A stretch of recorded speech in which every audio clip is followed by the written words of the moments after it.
Baik, Assalamualaikum warahmatullahi wabarakatuh. Waalaikumsalam. Waalaikumsalam Waalaikumsalam. warahmatullahi wabarakatuh. Selamat malam, salam sejahtera untuk kita semua. Kali ini kita memasuki pekan keempat ya dalam mata kuliah Fundamental of Information System. Di pekan pertama kita sudah membahas tentang pengenalan terkait dengan sistem informasi di dalam organisasi. Ya, kita memperkenalkan apa itu data, informasi, knowledge, kemudian komponen eh, sistem informasi berbasis komputer, kemudian ada apa saja yang di organisasi, ada change, ada continual improvement, atau ada business process engineering, lalu ada okupasi dan lain sebagainya. Lalu di pekan 2 kita sudah bahas tentang konsep teknologi informasi di sisi hardware-nya ya. Kita belajar struktur komputer secara basic ya, anatominya seperti apa, CPU, kemudian kita belajar memori, ada kemudian motherboard dan lain sebagainya. Lalu pekan lalu kita bahas tentang konsep teknologi informasi untuk softwarenya. Ya, dari mulai apa itu software, apa itu sistem software, application software, kemudian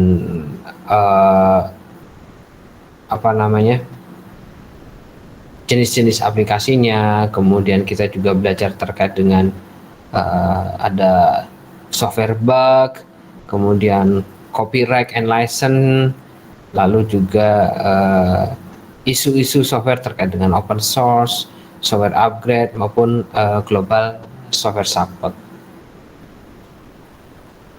Oke, kita langsung ke materi tentang database system ya. Jadi saya rasa Anda semua sudah mengetahui ya terkait dengan database, atau minimal tahu database itu apa ya. Coba saya ingin tanya kepada Fajri deh, Fajri. Halo Fajri, boleh di unmute? Halo Pak. Halo Fajri. Jri, tahu database nggak Jri? Sedikit tahu Pak. Pernah akses database nggak Jri? Oh, untuk mengakses belum. Memanfaatkan database pernah Jri? Ya. Apa Pak? Memanfaatkan database pernah belum? Belum Pak. Belum. Pernah pakai aplikasi Peduli Lindungi kan? Oh pernah Pak. Pernah. Pernah lihat ini nggak? Pernah lihat situs COVID Karawang nggak? Belum Pak kalau melihat situs-situ. Kalau yang pernah lihat situs COVID di mana contohnya? Yang ada grafik-grafik COVID-nya kayak gitu. Mungkin cuma sekedar melihat di kayak apa ya Pak ya? Misalnya kayak di map gitu, wilayah mana yang Ya, itu juga salah satu sebetulnya. ya, Salah satunya ya. Jadi kalau misalnya kita lihat dari peta atau dari Google, artinya Google punya ya, database ya. Google punya database terkait dengan data COVID. Dapatnya dari mana? Dapatnya dari sesuatu yang di entry. Siapa yang entry? Ya kita, salah satunya mungkin saja yang entry. Nah, kemudian database ini juga dimanfaatkan ya, kalau misalkan terpusat, terintegrasi, database ini dimanfaatkan untuk aplikasi Peduli Lindungi misalkan. Jadi kita tahu ketika misalkan ada data bahwa menyatakan data tersebut kita adalah yang positif COVID, maka si aplikasi Peduli Lindungi itu kemudian akan men-trigger aplikasi supaya ketika scan hasilnya warnanya hitam misalnya, sehingga dia tidak boleh masuk. Itu adalah contoh-contoh ya, salah satunya Fajri ya, terkait dengan database. Terima kasih Fajri sudah sharing. Saya ke siapa ya? Ke Haifa deh, boleh Haifa. Halo Haifa. Halo, Pak. Haifa pernah tahu database nggak Haifa? Tahu, Pak. tapi taunya cuman penyimpanan data gitu ya, Pak? Iya, salah satunya ya.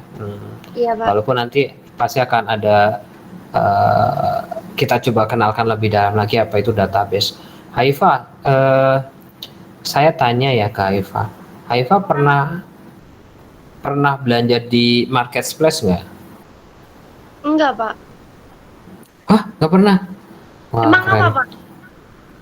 Marketplace itu Shopee, terus Bukalapak, itu namanya marketplace.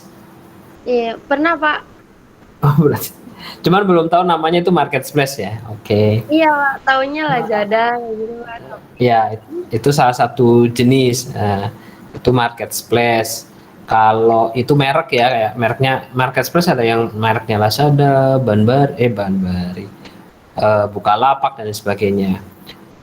Haifa, kira-kira data apa saja sih yang ada di Lazada ya? Oke, Haifa pernah belanja di Lazada. Yang tersedia data yang ada di database-nya Lazada kira-kira apa aja deh? Dari pengamatan Haifa.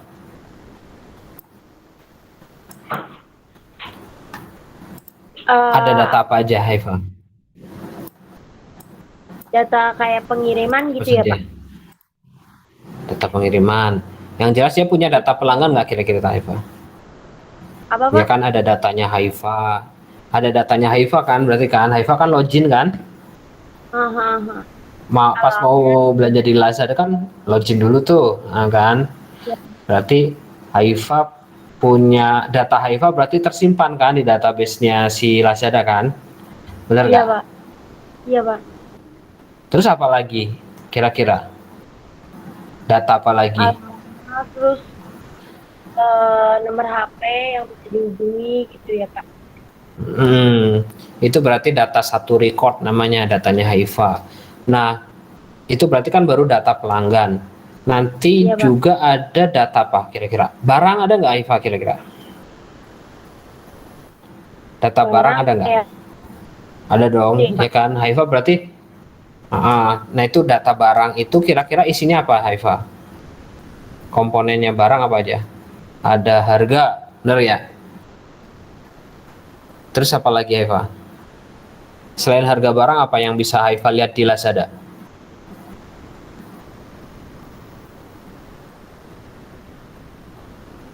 Halo, Haifa? Iya. Kayaknya keputus-putus nih Haifa. Putus-putus nggak? Enggak, Pak. Putus-putus apa bingung? Atau bingung Haifa? Deg-degan, Bapak. Nggak usah deg-degan, orang kita sharing bareng kok di sini semua tuh, dibantuin sama Rivaldo. Ayo Rivaldo coba di unmute. Tuh ada tuh Rivaldo, nggak usah di unmute nggak apa-apa Rivaldo. Rivaldo bilang total barang yang sudah dibeli di produk itu kan. Terus sisa stok tuh kata Nadia Natali. Apalagi kira-kira ayo. Yang poin penting kalau barang apa? Kalau dilihat di marketplace, yang paling penting apa Haifa? Kualitas. Sebagai kualitas kan nggak kelihatan Haifa. Oke, berarti mungkin yang Jenis Haifa barang, maksud jenis barang, ya oke. Yang paling utama kan pasti harga ya Haifa dan juga Fajri gitu kan. Benar nggak teman-teman? Biasanya kalau lihat di marketplace kita lihat harga dulu kan. Nah kalau kualitas biasanya direpresentasikan sama apa? Komen ya, bener nggak? Atau dilihat foto si tokonya itu dia kalau di Lazada apa ya? Kalau di Bukalapak kan ada bintang 1, besel sellernya ada tingkatannya gitu kan gitu. Kita bisa lihat dari review juga kan. Ada review barang segala macam. Benar nggak Eva? Iya Pak. Gak usah deg-degan Eva, santai aja. Nah nanti Eva setelah kita antarkan ke sana, nanti mungkin bisa akan kita sama-sama bersama teman-teman yang lain bisa memahami database itu kayak gimana sih implementasinya gitu. Oke? Iya Pak. Saya sebelum cerita berarti saya akan coba share dulu ya. Tadi contoh case-nya berarti kan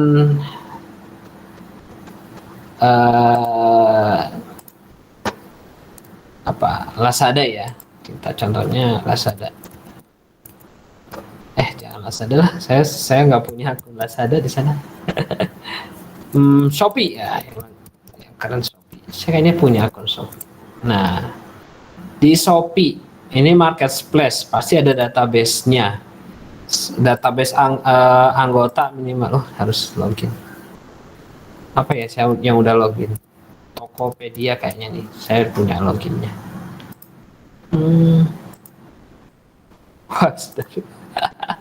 Oke lah, intinya gini ya. Di Tokopedia atau di Shopee gitu kan, pasti ada harga, ada barang yang mau dijual apa, ada kategorinya. Contoh misalkan di sini ada semakin banyak layanannya. Oke, saya pengen beli helm lah misalkan. Helm KYT Kyoto. Nanti di database barang ini akan tersedia yang paling besar ini ada harga. Tadi ada yang sudah menyebutkan sudah terjual berapa. Lalu kemudian kondisinya apa, beratnya berapa. Lalu si penjualnya siapa, pengirimnya dari mana. Terus ada ulasan kan, dapat berapa bintang dan seterusnya ya. Jadi kita bisa melihat di sini ada penjual, ada tabel penjual, ada tabel barang, ada tabel pembeli, ada tabel toko dan lain sebagainya. Oke. Sebelum kita masuk ke pengertian database apa. Oke. Bisa dipahami ya semuanya ya terkait dengan marketplace ya. Oke, yuk kita masuk ke materi. Ada yang mau case lain misalkan? Siapa ya kira-kira ya? Nadia Natali boleh deh. Halo Pak. Halo Nadia. Menurut Nadia nih, selain tadi ya marketplace, yang kira-kira ada database-nya apa nih? Yang sering diakses deh di Rosma. Sering diakses di Rosma. Natali suka akses apa? Ada si akad kan ya? Ada. Ada. Nah, di si akad apa saja isinya? Biasanya Natali bisa lihat. Siakat Ada nilai nggak, Natali? ada. Di si akad? Ada Pak. Belum tahu ya, soalnya baru semester pertama ya? Atau Ya. sudah pernah lihat? Bingung saya. Ya siakat pasti ada tapi saya belum lihat Pak. Oh gitu, oke. Berarti apa ya contoh yang lain lah. Oke, kira-kira kalau, oh ya boleh ke Rani deh. Rani angkat tangan nih kayaknya nih. Terima kasih Nadia. Halo Rani. Halo Pak. Gimana Rani? Ini Pak BPJS. Oke, sip, BPJS. Kira-kira Rani pernah akses BPJS ya? Iya. Nah, di dalam database BPJS kira-kira ada apa aja? Kebetulan aku di kantor daftarin BPJS gitu, ngurus BPJS anak-anak. Kakak, KTP, terus Nomor kakak, gaji. nomor KTP, gaji. Ya, terus klinik. Oh ya, klinik pratamanya ya, gitu ya. Oh, ini berarti BPJS kesehatan ya berarti ya. Tenaga kerjaan. Oke, kalau kesehatan berarti ya klinik pratamanya di mana, karena ngacu ke alamat gitu ya. Terus ketenaga kerja nanti termasuk dia pakai premi yang kelas apa kalau nggak salah gitu ya. Iya, ngambil program apa aja.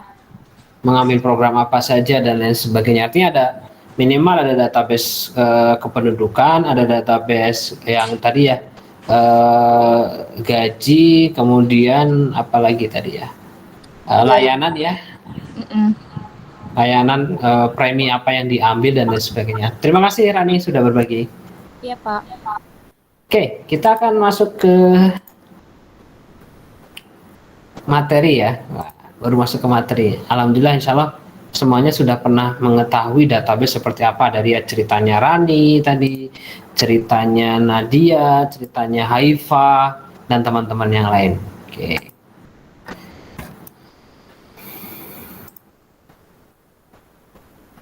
Nah, ini kita sekarang bicara tentang database. Nah, database ya, poinnya ya sekarang banyak ya. Keterkaitan dengan database itu apa saja? Ada big data saat ini, sistem proses, petabytes, search, management information, technologies, storage, large, software, dan lain sebagainya.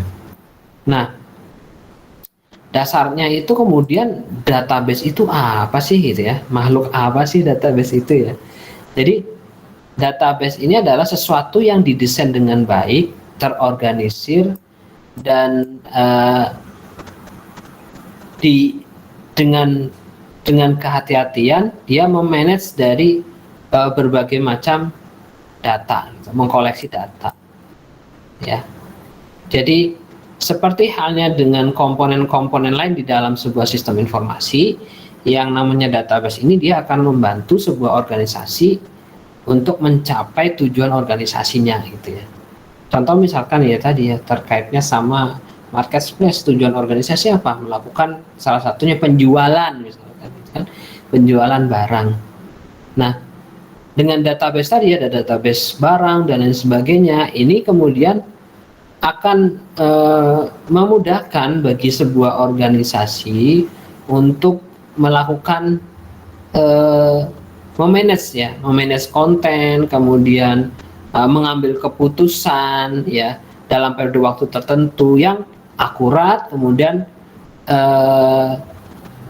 relevan ya, informasi relevan terkait dengan data-data yang ada. Nah, di database itu ada yang namanya database management system. Database management system. Simpelnya gini ya, kalau database management system, dia bisa melakukan proses untuk melihat database apa saja yang tersimpan di dalam sebuah storage ya. Aplikasinya nanti DBMS itu ada beberapa ya. Yang simple sebetulnya ya, ada namanya Microsoft Access, itu simple sekali. Nanti kita terangkan di akhir. Dan DBS ini adalah terdiri dari sebuah grup dari program yang digunakan untuk mengakses, kemudian memanage database ya. Sebagaimana juga menyediakan interface ya atau antarmuka antara database dengan user dan juga aplikasi-aplikasi yang lain.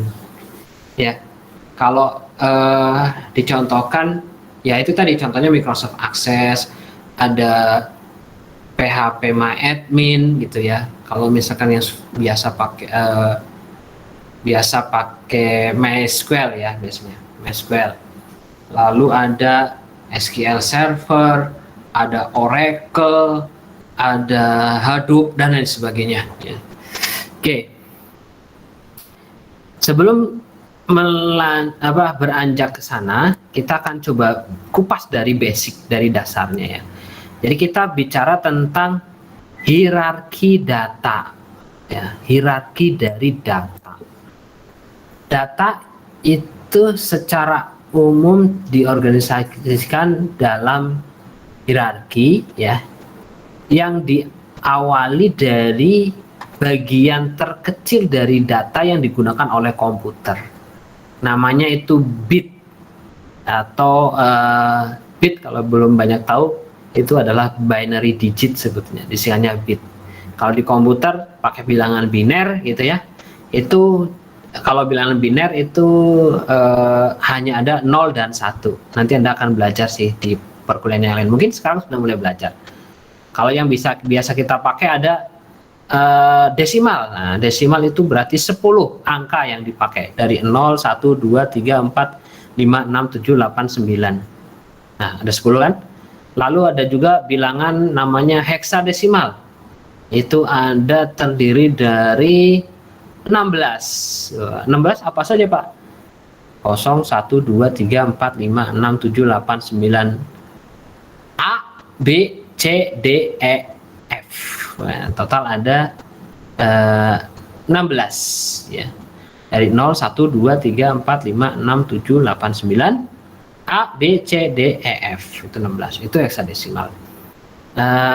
Nah, kembali lagi ya ke hierarki data di komputer, yaitu dimulai dari bit ya, paling bawah itu adalah 0 atau 1.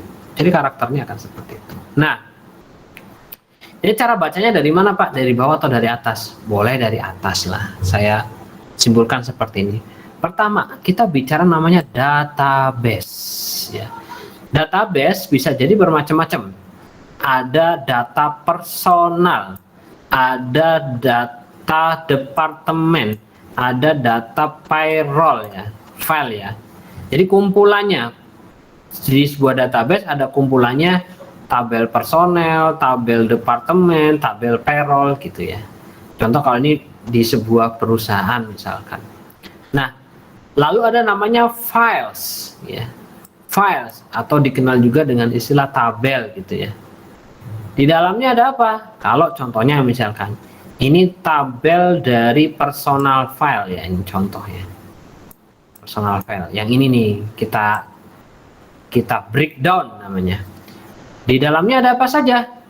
Di dalamnya berisi record sebetulnya. File itu di dalamnya adalah kumpulan dari record. Recordnya apa? Ya satu baris ini ada kode, ada nama depan, ada nama belakang, terus ada sebuah tanggal gitu kan. Oke, ini adalah files. Lalu di bawahnya file secara hierarki ada namanya record. Record itu biasanya disebut satu row gitu ya. Satu record. Bisa jadi satu tabel itu ada banyak record. Bisa jadi ya. Recordnya berapa? Ya tergantung. Kalau kita bicara Excel, berarti saat ini recordnya sudah sampai berapa? 1 juta sekian ya. Nah, dari barisnya lah kalau boleh dikatakan. Barisnya itu record. Contohnya apa? Ya ini salah satu record yang ada nih. Kita ambil record yang paling atas. Turunin. Ya, ini record. Nah, record ini kumpulan dari field sebetulnya. Fields itu boleh dikatakan kolom ya. Nah, contoh kita ambil salah satu field di dalam record ini adalah FISKE. FISKE itu apa? FISKE adalah last name atau last name. Jadi field last name. Ada di mana? Di sini ini. Field last name. Oke? Kalau kita ambil ada fields-nya higher date, berarti ini yang mana? Ya ini yang 01 05 2001. Lalu first name, sorry, ini saya salah ya. Ini bukan first name ya, tapi ini last name ya. Last name, sorry. Ya, ini last name. First name-nya siapa? First name-nya adalah Stephen. Nah, tapi kita yang di breakdown ini adalah fits untuk last name. Jadi namanya adalah FISKE. Itu ya. Biasanya kalau di luar negeri penamanya itu nama belakang dulu baru nama depan. Jadi kalau nama saya Muhammad Wahidin, nama depannya Muhammad, belakangnya Wahidin. Kalau ditulis dari format ini berarti Wahidin, Muhammad. Nah, contohnya gitu. Nah, di field ini sebetulnya di dalamnya isinya adalah binary. Ya. Salah satunya adalah 1000110. Ini adalah huruf F. Dari huruf F. Dari kode ASCII, American Standard Code for Information Interchange. Nah, itu singkatannya ya. Jadi ini adalah hierarki dari data, dari mulai database, file, record, field, sampai setiap karakter di dalam field itu adalah merupakan representasi dari 8 bits dalam kode ASCII. Oke, lanjut. Kita bicara tentang masih dasar-dasar data ya sebetulnya. Data entity, atribut, dan case ya. Nah, ini kita lihat dalam sebuah tabel ya tadi. Kalau tadi disebutnya adalah berarti sebuah files gitu ya. File. Kita lihat di sini ada berapa record nih ya, saya mau tanya ke siapa nih, tanya ke boleh silakan di komen aja ya, biar nggak usah bingung. Ada berapa record di tampilan tersebut? Ada berapa record? Ayo tulis di komen 3. Yang lain? Ada yang mau membantah? Nggak ada ya? Oke, saya lanjut tanya. Dari record ini ya, sorry, bukan dari record ini, dari tabel ini atau file ini, kemudian ada berapa fields? Ya, ada berapa fields? Silakan. Ayo dijawab, ada berapa field? Sebelum saya tunjuk, 5. Wah, betul, ada 5 ya. Terima kasih Nadia Natali. Jadi ada 5 apa saja? Employee, last name, first name, hire date, sama department number. Oke, itu kurang lebih lah baca datanya seperti itu. Ya, kalau kita lihat ya, sebentar. Ini adalah records. Ya. Ini record ada 1, 2, 3. Kemudian ada berapa field? Ada 5. Bagi yang belum paham ya tadi ya. Maaf. 1. Jadi ngaco. 1, 2, 3, 4, 5 field. Atau kalau di Excel, simpelnya ya, ada 5 kolom dan 3 baris. Ada 5 kolom, ada 3 row. Ya, kurang lebih seperti itu. Oke.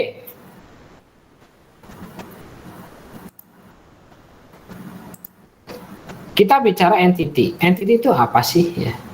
Entity itu adalah bisa orang, bisa tempat, atau bisa objek yang dimana data itu dikolek, disimpan, dan juga dilakukan pemeliharaan.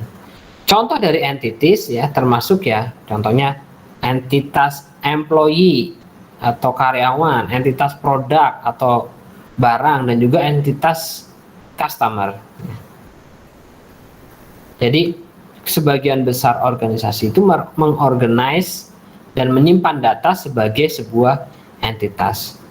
Kalau kita lihat di sini, ini adalah entitas apa? Berarti entitas karyawan.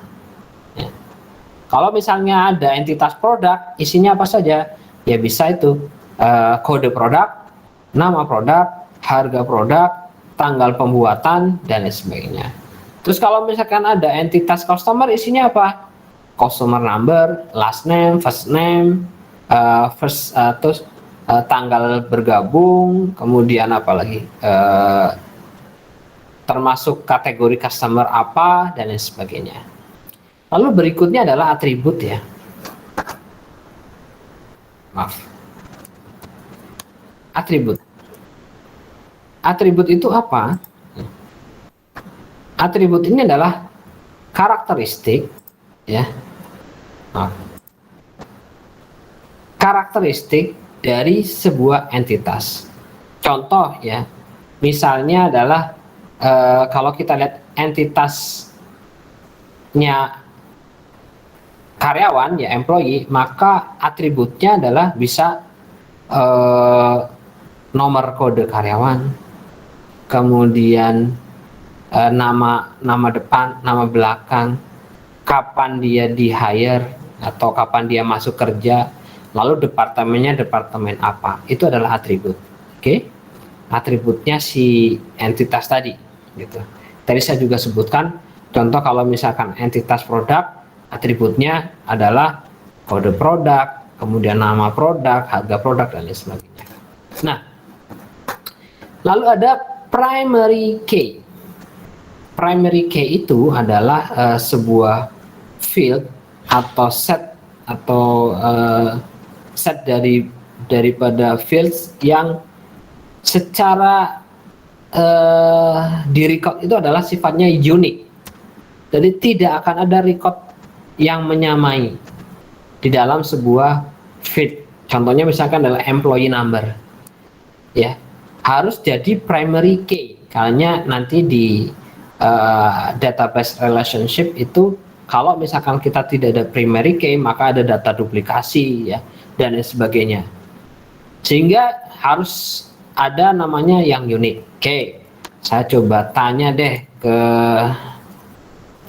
silakan dijawab.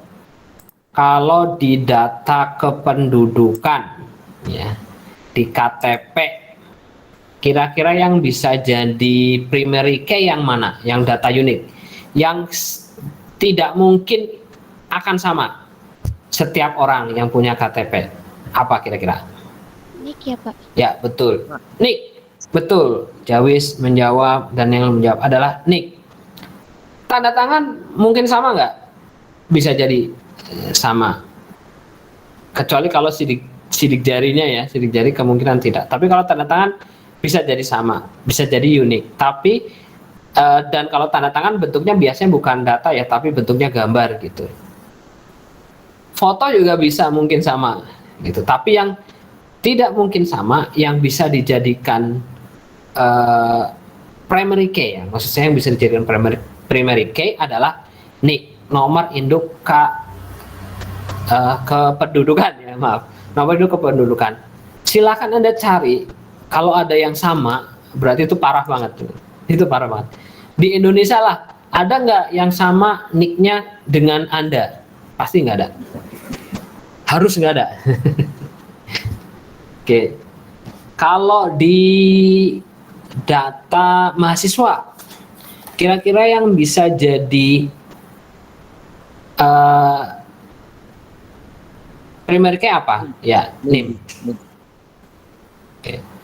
Oke, saya lanjut. Kalau di data dosen yang bisa jadi unik apa kira-kira? Bisa jadi primary key, data dosen.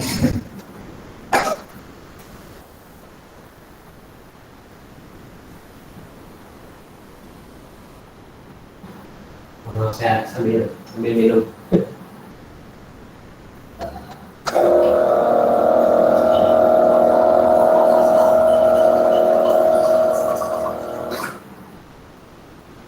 Apa? Ada yang jawab? Alamat. Kurang tepat Rani. Kalau alamat bisa jadi saya sama alamatnya dengan contoh saya di Buana Taman Sari. Yang dosen lain bisa jadi alamatnya sama di Buana Taman Sari. Misalkan, oke, ada. Nah, dia sudah jawab nih. NIDN. Nah, itu betul. Yang betul Nadia ya.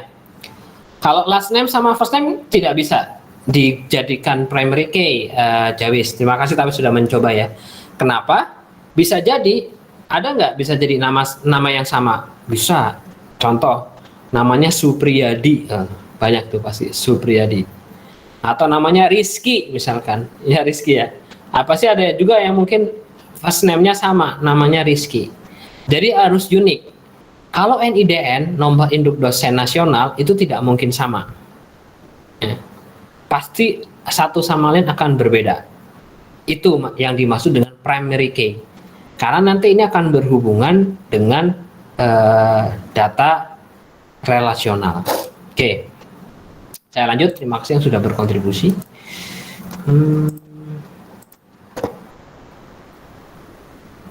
Nah, kita masih di data fundamental. Ini adalah database approach ya. Approach itu apa ya? Approach. Padanan katanya adalah sorry. Saya agak error laptopnya.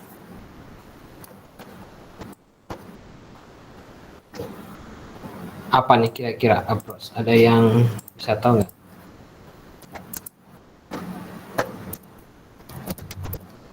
Approach, mendekati ya, pendekatan mungkin ya, pendekatan dari database gitu ya.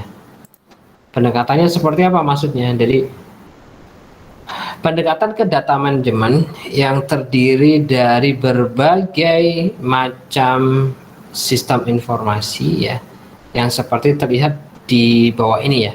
Jadi Di database management system dia akan kemudian sebagai interfacing ya, atau antarmuka terhadap database. Di dalam database bisa jadi ada data payroll atau data gaji ya, pembayaran lah misalkan, data inventory, data tagihan, dan data-data yang lain ya.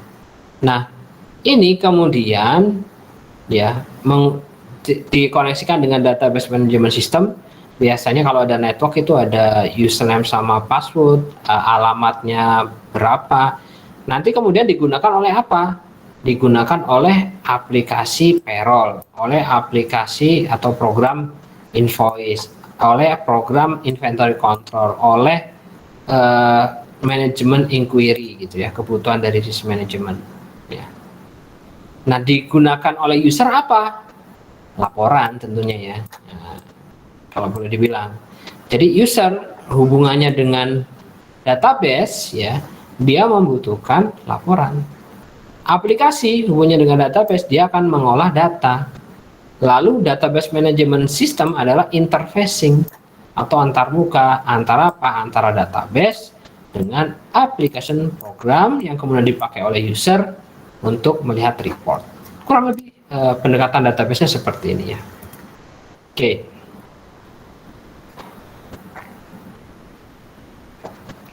Pemodelan data dan karakteristik dari database. Ketika kita membuat sebuah database, organisasi harus berhati-hati dalam mempertimbangkan pertanyaan ini. Yang pertama, konten atau isi.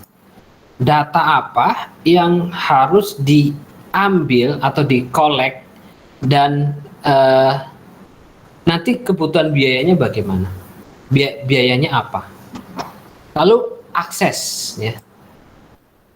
Data apa yang harus disediakan untuk user yang mana dan kapan diaksesnya ya. Lalu ada logical structure. Bagaimana kemudian data disusun ya untuk kemudian ini menjadi sesuatu yang sifatnya bisa diterima oleh si user. Jadi logical structure seperti itu. Lalu ada physical organization. Ini kira-kira datanya mau ditaruh secara fisik ya. Ditaruhnya di mana nih? Di server di kita kah? Atau diletakkan di cloud kah? Dan lain sebagainya. Lalu ada archiving. Seberapa lama data harus disimpan? Kenapa? Karena archiving itu nanti punya konsekuensi terhadap kapasitas database atau size database yang ada di physical. Contoh misalkan kita punya server 50 giga. Data setiap tahun itu adalah 10 giga. Berarti maksimal yang bisa kita lakukan, yang bisa kita simpan adalah yaitu tadi 50 bagi 5 ya secara simpelnya. Maaf. Tadi saya salah ngomong ya. 50 setahunnya 10 giga. Berarti 50 bagi 10. Itu artinya hanya mampu menjaga selama 5 tahun. Ternyata kemudian perusahaan menyatakan bahwa saya harus menjaga data ini 10 tahun. Maka jawabannya adalah harus melakukan penambahan secara fisik atau penambahan storage. Kurang lebih seperti itu. Lalu ada lagi adalah security. Ini perlu dipertimbangkan. Kenapa? Karena namanya database adalah sesuatu yang sifatnya vital, yang utamanya lah gitu kan. Jadi security-nya bagaimana? Bagaimana data ini bisa diproteksi dari akses-akses yang tidak diinginkan. Bayangkan ya contohnya ya, tadi ada yang kerja di BPJS. Saya bisa meretas BPJS misalkan. Database-nya nih langsung ke database. Karena security-nya bisa saya tembus misalkan. Lalu saya akan merubah satu digit aja misalnya, digit yang tadinya setoran misalnya di BPJS Ketenagakerjaan misalnya, yang tadinya saldonya saya hanya 10 juta, saya tambahin jadi 1, alhasil jadi 100 juta ya, padahal hanya menambahkan satu digit saja. Artinya ini datanya tidak secure Dan itu berbahaya kalau sampai bisa diakses oleh orang yang tidak diinginkan. Apalagi sekarang serangan banyak sekali ya. Ada SQL injection, ada social engineering dan macam-macam. Oke. Lanjut di data modeling ya. Jadi ketika kita mengorganisasikan database ya, yang perlu menjadi pertimbangan kuncinya adalah bagaimana kita harus menjelaskan apa saja, yaitu data apa yang akan diambil, kemudian source atau sumber datanya dari mana, lalu siapa yang akan atau siapa yang memiliki akses, kemudian bagaimana ketika kita ingin menggunakannya, lalu bagaimana memonitor ya performance database, karena kan namanya database itu kan dia diakses oleh banyak user. Kalau misalnya kita nggak kuat, database-nya bisa down karena ada request dari banyak orang, kita tidak siap, database-nya down, tidak bisa diakses ya, kemudian bisa jadi ada mispersepsi, ada ya kita kecewa aja ya kalau misalnya kita sudah mau login ternyata database-nya peak atau sibuk, ya pasti kita tidak bisa akses ke dalamnya. Ya, itu keterkaitannya sama apa ya? Ada beberapa faktor ya, respon time, terus ketersediaan dan banyak faktor yang lain. Lalu ada beberapa istilah. Yang pertama adalah data model. Data model itu apa sih? Data model adalah diagram dari entitas dan hubungannya, ya, atau relationship. Tadi ada entitas karyawan misalkan, atau employee. Ada hubungannya dengan entitas penjualan, entitas produk misalkan, atau entitas departemen. Hubungannya seperti apa nanti kita terangkan. Lalu ada enterprise data model. Ya. Kalau enterprise data model artinya adalah pemodelan yang dalam skala enterprise atau institusi ya. Dalam sebuah organisasi ya, biasanya akan dibangun sebuah enterprise data model yang terhubung satu sama lain sehingga kemudian tercipta sebuah integrasi data. Lalu ada entity relationship diagram atau ER diagram. Ialah sebuah model data ya, atau data model yang menggunakan simbol-simbol grafis dasar ya untuk menunjukkan pengorganisasian dari keterhubungan atau relationship antar data-data di dalamnya. Itu namanya ER diagram dalam skala kecil. Oke. Kita contohkan ya seperti ini. Kita lihat enterprise data model. Data model ini dia akan mendukung sistem dan data.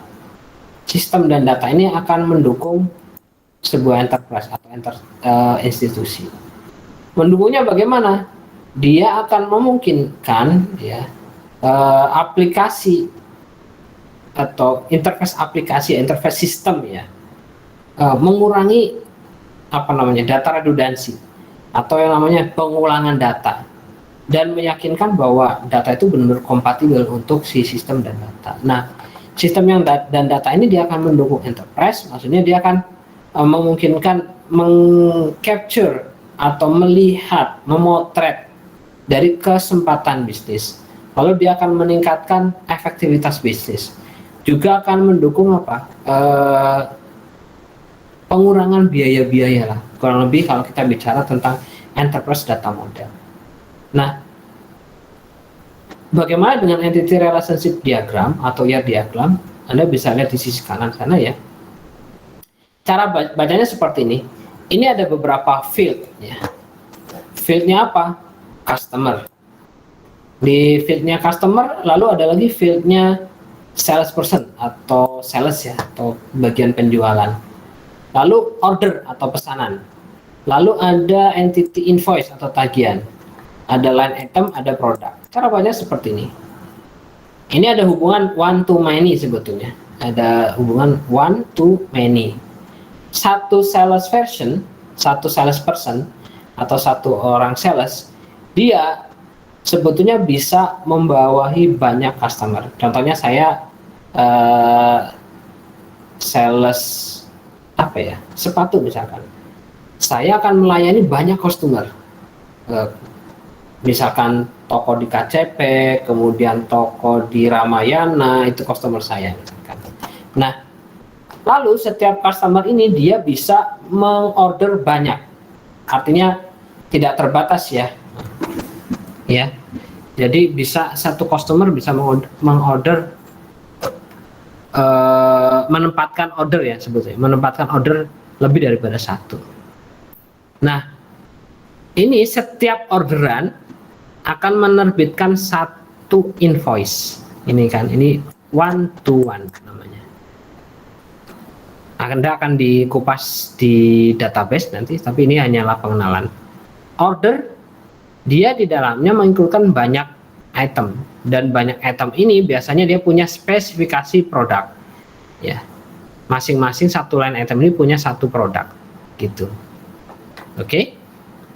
Itu entity relationship diagram. Lalu kita bicara tentang relational database model. Ini sebetulnya simple ya, tetapi sangat berguna sekali ya. Bagaimana mengorganisasi data pada hubungan dua dimensional gitu. Two dimensional tables, namanya relations atau keterhubungan.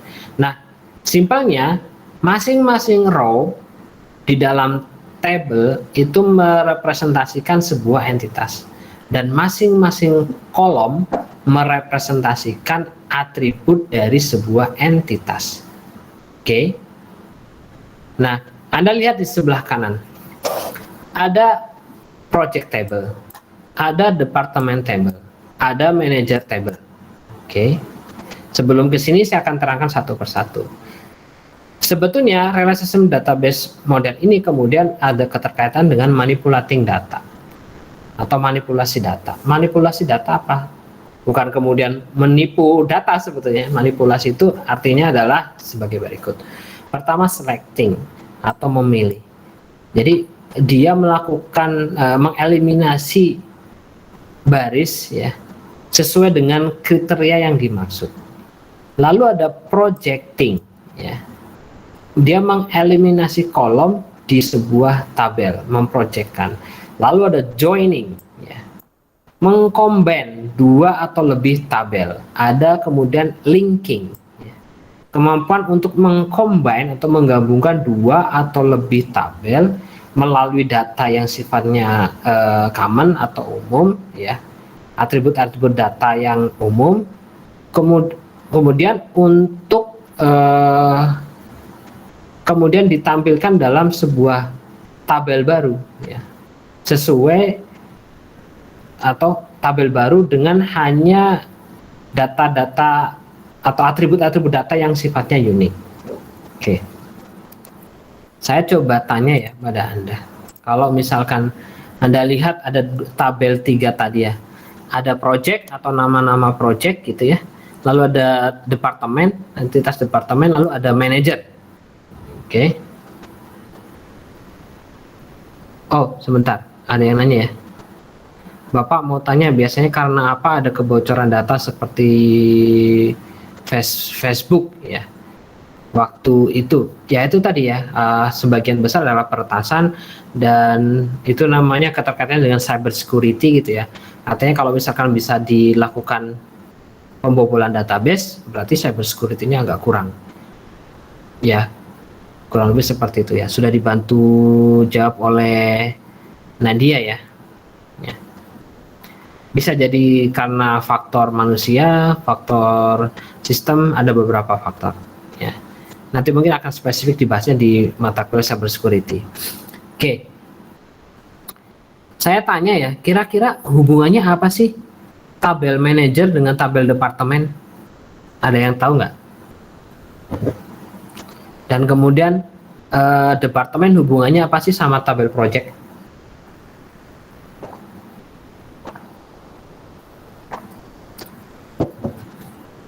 Ada yang mau jawab?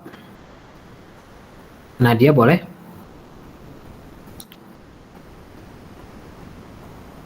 Halo?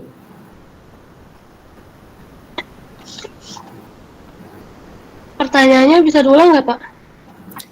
Nah, ini kita lagi bicara tentang relational database model. Kira-kira nih, kalau dilihat relasi apa yang bisa Nadia lihat antara tabel manager, tabel departemen dengan tabel project. IR diagramnya ada di samping ya, ada manager, mensupervisi departemen, departemen melakukan atau memperform project-project gitu. Apa coba Nadia? Atau yang lain boleh jawab, silakan. Hubungannya apa nih kira-kira? Yang dilihat dari teman-teman.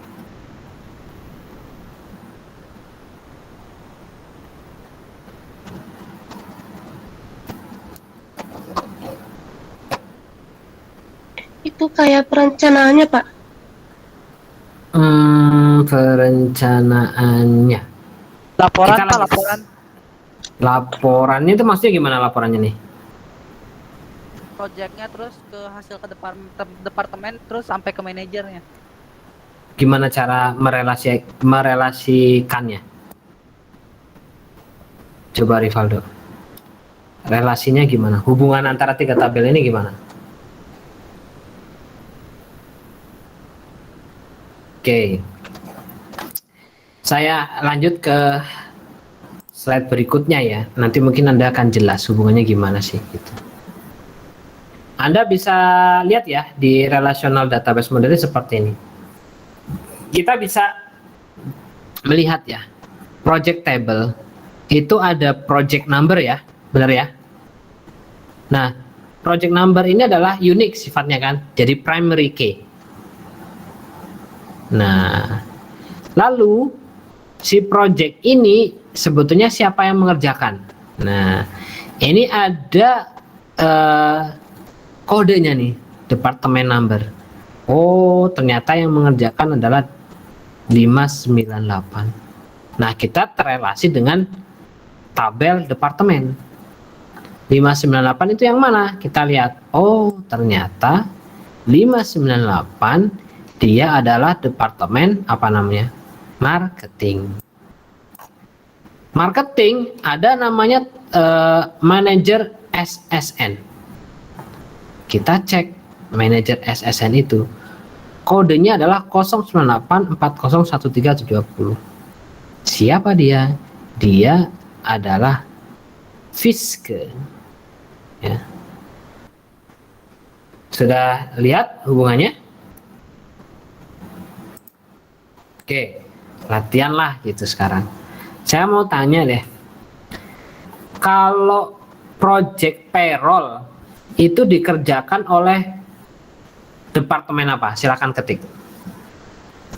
Project payroll dikerjakan oleh departemen apa?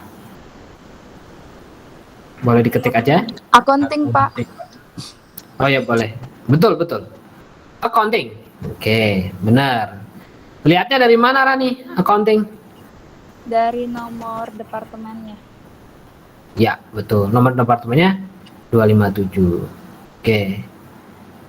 Lalu siapa yang bisa jawab? Siapakah manajer dari accounting? Jones ya. Accounting Jonas itu Francis. John. Ya, John Francine. Betul. Anda sudah sedikit paham yang disebut relational database? Kurang lebih seperti itu. Jadi sebuah primary key itu dibutuhkan kemudian ya. Nah, kalau kita adalah hubungannya one to many, contohnya satu project misalkan, saya boleh ya ada banyak project bisa dikerjakan oleh satu departemen misalkan, tergantung hubungannya ya, terhadap relasinya kemudian. Jadi bisa jadi contoh misalkan kalau widget itu kodenya ternyata adalah 578, berarti departemen mana yang memiliki dua project? Saya bertanya gitu. Jika widget yang tadinya 632 saya ganti angkanya menjadi 598, berarti departemen mana yang memiliki 2 project? Silakan ditulis. Atau mau langsung ngomong boleh. Ya. Saya ulangi ya pertanyaannya.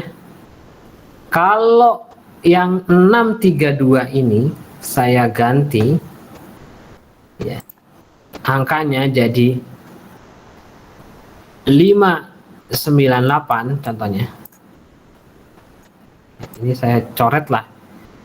Update 598, maka departemen mana yang memiliki 2 project? Ya, kayaknya udah ada yang jawab nih. Marketing, Pak. Betul, marketing. Terima kasih sudah menjawab. Kurang lebih seperti itu. Oke. Kemudian yang tidak mungkin ya sebetulnya nanti secara normalisasi data, ketika misalkan marketing ternyata manajer SN-nya sama, mungkin nggak? Ya bisa jadi mungkin. Karena kita lihat relationship-nya ya. Jadi bisa jadi satu manajer itu kemudian bisa membawahi 2 departemen, gitu kan? Saya tanya lagi lah kepada Anda ya. Contoh, kan gini. Kalau kemudian di manufacturing saya ganti kodenya jadi 005 atau saya update 106321, berarti manajer siapakah yang membawahi 2 departemen? Silakan dijawab. John, Pak. susah namanya. Siapa? John Francine ya. Oke, sip. Ya, bagus. Kurang lebih Anda sudah sedikit memahami soal itu. Oke, kita akan lanjutkan.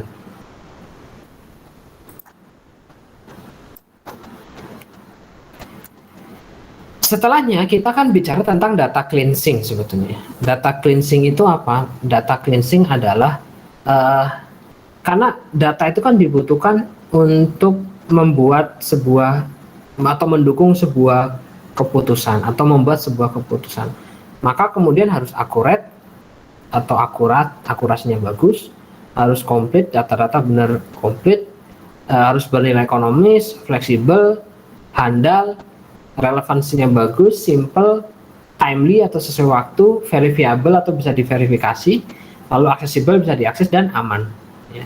Nah, data cleansing atau sebutnya data cleaning atau pembersihan data atau data scrubbing adalah proses untuk mendeteksi dan kemudian mengkoreksi atau melakukan pendeletan. Pendeletan apa? Sesuatu yang sifatnya tidak komplit, tidak benar, tidak akurat atau tidak relevan, record yang tidak relevan, tidak akurat gitu, yang kemudian akan kasarannya bikin sampah lah di database gitu ya. Nah, goalnya adalah kalau kita bicara tentang data cleansing, bagaimana mengimprove quality dari sebuah data ya, yang digunakan untuk mengambil keputusan. Kalau datanya buruk, maka akan menyebabkan entry data itu error atau datanya terkorupsi. Ketika misalkan ada transmisi data atau penyimpanan data, ya agak berbeda ya dengan data validation ya. Kalau data cleansing lebih kepada dia melihat ada data yang benar-benar bad atau buruk gitu, dan tidak akan bisa diterima ya. Contohnya misalkan data yang buruk apa? Contohnya tadi ya, kita lihat seperti ini. Kita lihat contohnya adalah apa ya, kalau hubungannya. Contoh lah misalkan, kita lihat bisnisnya, kebutuhan bisnisnya adalah ketika seorang manajer hanya boleh memimpin 1 departemen.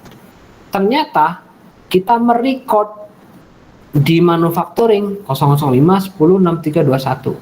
Padahal kita sudah membuat relationship atau entity relationship diagramnya adalah one to one gitu. Jadi ini departemen, ini manajer, one to one hubungannya, satu to satu.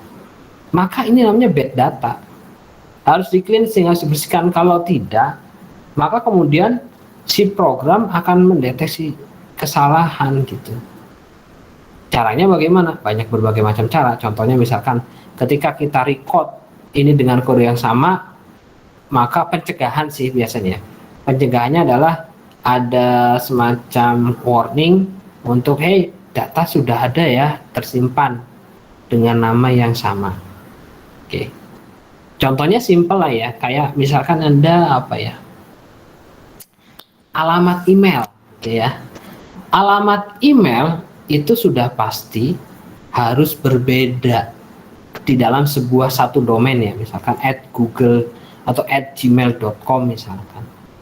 Ternyata kita ya itu kemudian salah mendeskripsikan, kemudian kita inputkan alamat email yang sama misalkan gitu. Yang terjadi adalah ini si aplikasi akan bingung, ini itu punyanya siapa gitu kan. Makanya salah satunya harus di cleansing, harus dibersihkan. Karena itu primary key. Jadi kalau dalam sebuah data itu, di dalam sebuah entitas tidak boleh primary key-nya ada dua lah gitu. Dan kalau itu dua harus di cleansing. Kurang lebih seperti itu. Sebetulnya ada itu secara sederhana ya. Kalau secara luasnya ada database tuning dan lain sebagainya. Oke. Kita bicara ke Relational Database Management System atau DBMSS. DBMS adalah grup dari program yang digunakan sebagai penghubung atau interface antara database dengan aplikasi program atau antara database dengan si user. Nah, sebetulnya database management system itu ada beberapa ya, tapi yang paling common perintahnya adalah SQL, Structure Query Language, database SQL, Structure Query Language. SQL itu adalah bahasa pemrograman ya, bahasa pemrograman khusus sebetulnya, special purpose untuk mengakses dan memanipulasi data yang tersimpan di dalam sebuah database relasional ya. Nah, di dalamnya ada namanya propertiesnya adalah ACID, atomicity, consistency, isolation, kemudian durability, yang akan kemudian menjamin ya transaksi-transaksi dari database relasional ini untuk kemudian terproses dengan sangat baik, dengan handal gitu, dan menjamin integritas data dari database-nya gitu. Jadi harus atomicity, kemudian konsistensi, isolation, durability. Itu ada beberapa komen dari sebuah SQL database, komen-komen basic gitu ya. Ada select, artinya dia memilih. Select client name, depth itu biasanya adalah field from client, dari tabel client, where di mana depth atau field depth-nya itu nilainya lebih besar daripada 1000. Nah, itu contohnya. Lalu ada SQL comment yang lain. Select, pilih. Ya bahasa manusianya kayak gitu. Field client name, client number, order number dari data client atau dari database, dari tabel client, dan juga order gitu ya. Kemudian di mana client di field client di tabel client ya, maaf ini ada minusnya. Nomor klien di tabel klien itu sama dengan nomor klien di tabel order. Nah, kurang lebih seperti itu. Nah, ini ada perintah yang lain namanya grant insert on client to Guthrie. Jadi komennya adalah contoh untuk kaitannya dengan komen-komen terkait dengan security gitu ya. Ini akan menyebabkan si Guthrie itu punya akses atau punya hak atau mengizinkan untuk dia menambahkan value atau row ke dalam tabel klien. Grant insert on client, jadi hak akses. Nah, yang di atas namanya DML, yang di bawah DDL. Kayak kita jelaskan di database activities. Database digunakan untuk menyediakan user view atau tampilan user dari sebuah database untuk menambah, modifikasi data, menyimpan, mengambil data, memanipulasi data. Gitu. Nah, ada beberapa yang perlu Anda ketahui. Pertama namanya skema. Skema ini adalah deskripsi yang mendefinisikan logical atau physical structure dari database, ya. Bagaimana yang kemudian mengidentifikasi tabel, field di tiap-tiap tabel dan juga hubungan di dalamnya. Ya. Ada perintahnya, Anda bisa dilihat seperti ini. Ini adalah tabel skema. Lalu ada DDL. DDL itu apa? DDL itu adalah collection dari instruksi dan komen yang digunakan untuk mendefinisikan dan mendeskripsikan data dan hubungannya di dalam sebuah database tertentu. Jadi untuk meng-create database, kemudian atau meng-create tabel gitu ya, kemudian mendelete tabel, kemudian atau mengkosongkan isi semua tabel dan lain sebagainya, itu ada di DDL. Nah, lalu ada data dictionary, ya. Data dictionary adalah detail deskripsi dari data yang digunakan di sebuah database. Nah, Anda lihat di sebelah gitu ya, di gambar ini, ya. Informasi di data dictionary ini adalah berbagai macam ya. Ada dari misalkan gini, siapa yang menyiapkan datanya, namanya Deborah. Kemudian kapan di entry datanya, yang menyetujui siapa, tanggalnya kapan, versi berapa halaman, ya. Elemen datanya namanya apa? Oh, ternyata elemen datanya adalah part number. Deskripsinya inventory part number. Other name-nya PT no. Value range-nya dari 100 sampai 5000, data tipenya numerical, lalu posisinya adalah 4 position atau 4 kolom. Itu data, ya kamus data lah kurang lebihnya. Jadi Anda bisa buat sebuah database, Anda bisa buat kamus datanya seperti apa. Seperti itu. Lalu yang lain ya, logical dan akses fisikal ya sebetulnya. Ketika sebuah aplikasi merequest data dari DBMS, itu akan mengikuti logical access path dari kepada data, maaf ya. Jadi ketika database management system meretrieve data, itu kemudian dia akan mengikuti path ke dalam physical ya. Kurang lebih kayak gini. Kalau misalkan kita lihat dari diagramnya ya, ini ada data di storage device ya, di hard disk lah kurang lebih simpelnya.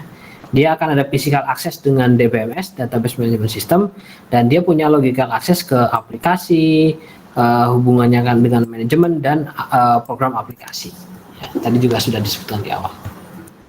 Oke, selain DDL ada namanya data manipulation language. Data manipulation language adalah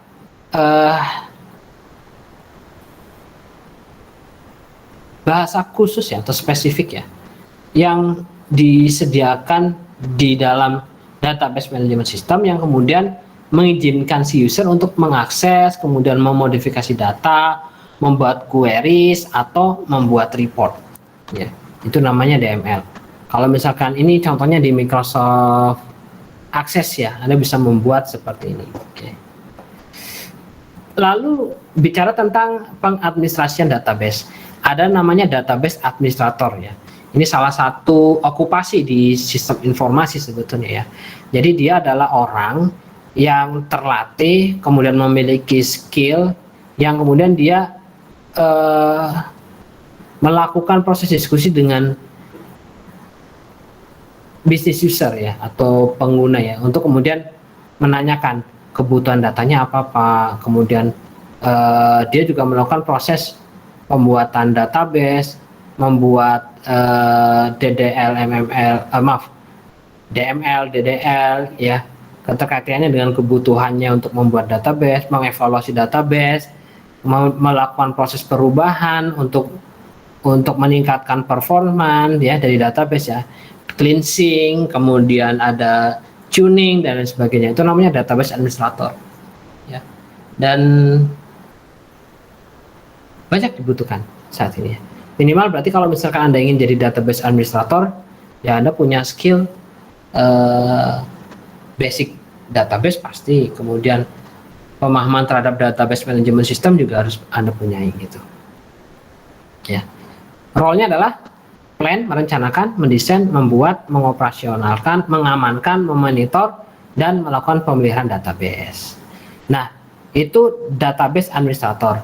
Nah, ada data administrator. Bedanya apa? Kalau data administrator adalah orang yang memiliki tanggung jawab untuk mendefinisikan dan kemudian mengimplementkan prinsip-prinsip yang sifatnya konsisten terhadap isu-isu atau variasi isu data isu atau isu-isu data lah, kurang lebih seperti itu, data administrator. Nah, ini ada beberapa aplikasi database management system ya. Nah, ini yang populer ya. Kalau di open source itu ada MySQL. Kalau nanti saya tunjukkan, ada PostgreSQL, ada MariaDB, ada SQLite, ada CostDB. Ini ada yang menyebut SQL, kalau saya lebih senang menyebutnya SQL. Lalu ada relational DBMS untuk individu atau workgroup, Microsoft Access, Google Base, ada Open Office Base, ini bisa dipakai ya, yang untuk personal ya. Microsoft Access bisa, untuk aplikasi-aplikasi sederhana bisa. Nah, ini adalah relational DBMS untuk workgroup atau enterprise. Oracle, berbayar. IBM, Oracle sangat mahal ya. Ada DB2, ada Sybase, ada Teradata. Nah, ini yang paling banyak digunakan ya sebetulnya di karena basicnya adalah Microsoft ya. Dalam Microsoft SQL Server. Lalu ada Progress Open Edge. Oke. Itu adalah aplikasi-aplikasinya. Nah, lalu kita bicara tentang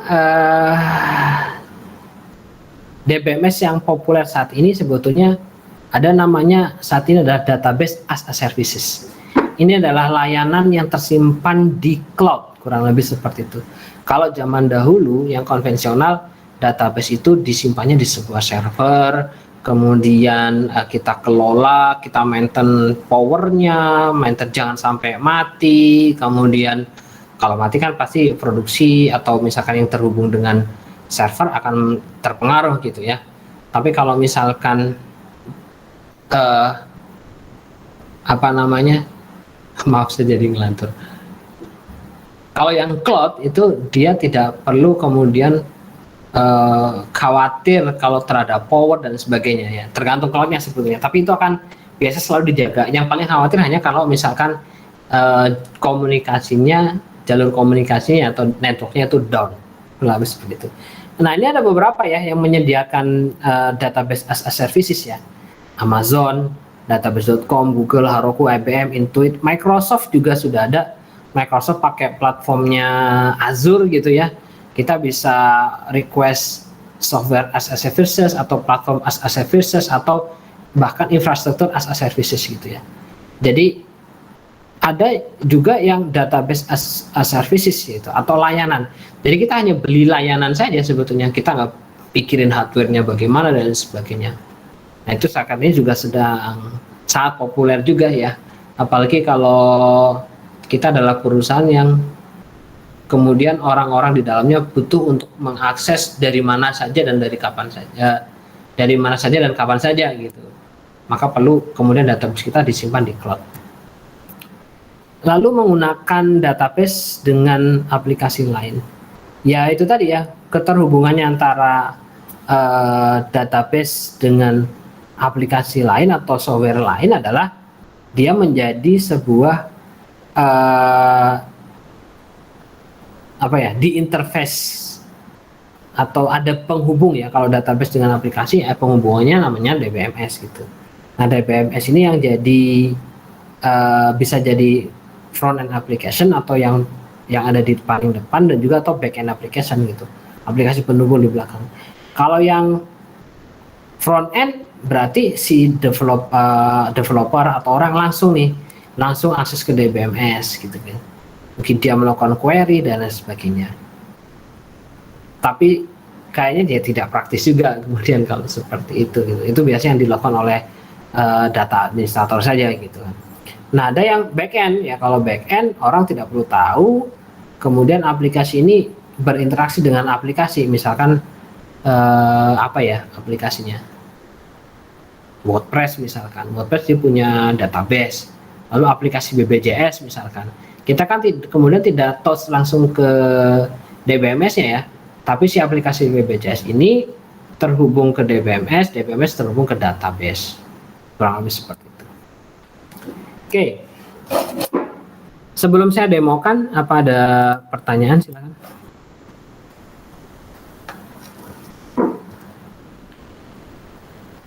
Baik, kalau tidak ada pertanyaan, ini adalah salah satu contoh ya sebetulnya ya. Contoh dari DBMS yang open source gitu ya. Saya share dulu. Nah, ini namanya MySQL sebetulnya. Bisa diakses bisa pakai phpMyAdmin gitu ya. Anda lihat di sini ada database-nya gitu ya.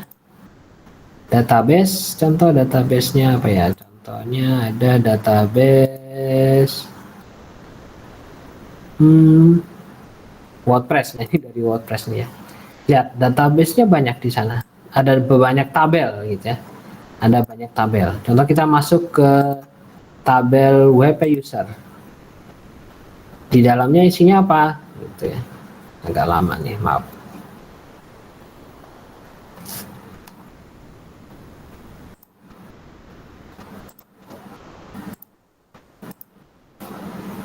Oke. Kita bisa lihat, oh, ternyata di sini ada ID-nya berapa, user login-nya siapa, password-nya apanya. Password-nya kan terenkripsi gitu ya. User emailnya siapa, kemudian kapan terregisternya dan lain sebagainya nih. Anda lihat. Ada berapa jumlah record? Ya, di sini ada berapa ya? Sebetulnya ada sekitar 1000-an lebih gitu. Nah, ini maaf. 3542 ya recordnya. Nah, kita bisa melakukan proses seleksi sebetulnya dengan DML ya, Data Manipulation Language. Caranya bagaimana? Caranya kita bisa menuliskan di SQL-nya gitu kan. Contoh, saya mau tahu untuk emailnya si 180.136 nih contohnya ya. Maka kemudian saya bisa melakukan proses seperti ini. Select semua dari WP users ya, dari tabel WP user. Kalau bintang itu semua tabel sebetulnya. Kalau semua tabel, semua field dari tabel WP user. Where? Nah, tadi ada apa? Ada name ya, benar nggak? Sama dengan sepertinya bukan ya. Kolomnya itu adalah sebentar, saya balik lagi. Oke. Tidak mengapa. User login. Ternyata user login. Where? User login. Ternyata sesuatu. Well, oh ini bisa diklik ya. Well. Bisa. Where user login sama dengan berapa tadi? Salah. Ini. Terus kita run. Nah, benar nggak ya kira-kira? Kadang beda-beda. Ya, benar ya. Kita menseleksi semua field dari tabel WP user yang mana untuk user dengan user login 180.139 ini akan keluar di sini. Ini DML-nya ya. Nah, sebetulnya ada fungsi-fungsi lain, contoh yang kaitannya dengan data definition DDL-nya ya. Ini kita bisa mengkosongkan tabel, melakukan delete tabel, flash tabel, drop tabel, dan lain sebagainya. Itu ya nanti akan dibahas secara lebih detail di mata kuliah database. Kalau untuk di mata kuliah saya sebatas pengenalan saja terkait dengan database ini, hubungannya dengan sistem informasi atau fundamental dari information system. Oke. Sebelum saya tutup, ada pertanyaan? Silakan.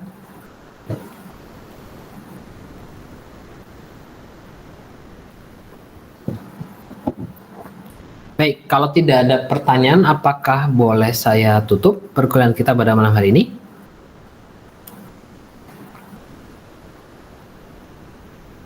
Mohon konfirmasinya. Baik. Baik, terima kasih atas konfirmasinya.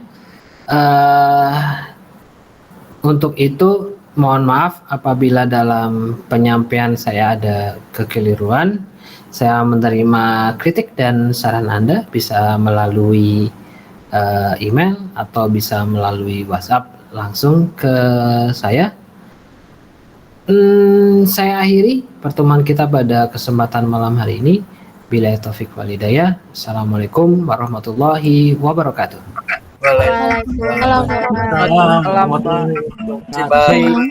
Terima kasih. Selamat malam. Terima kasih, Pak. Selamat malam. Malam.